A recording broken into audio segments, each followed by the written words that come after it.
Hey my YouTube family जय जगन्नाथ जय माँ समली केनता अछन मैंने आशा करुचे बहुत भल थी मुझे भी बहुत भल अच्छे जेन मैंने भी चैनल के नुआ आइछन प्लीज सब्सक्राइब कर देवे। देखुन आज मैं गोटे पापड़ चाट बनाऊे केनता देखुन यहाँ पहला पापड़ के भांगीदेली पापड़ भांगीदेला तार ऊपर टी मिक्सचर देदेमा मिक्सचर देदेला निका काटिक रखि पियाज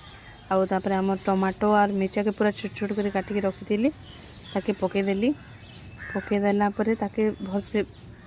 पकईदा लेंबू टिके देदेमा लेंबू देले कहीं टिके खटा खटा लगले तार टेस्ट टिके भल आसबा तो टिके लेंबू पकईदमा लेंबू पकई सारा निके ताके आउ टिके टेस्ट बढ़ावा लगे टिके मुढ़ी पकईदमा मुढ़ी पकईदेला केनता दिशा तार लोग देखो तापर इटा पकईदेली मुढ़ी मुढ़ी पकईना ताके भलसे मिसईदमा मिसईदेला देखो टिके नून भी देदेवे मैं नून देती नहीं देखना जोटा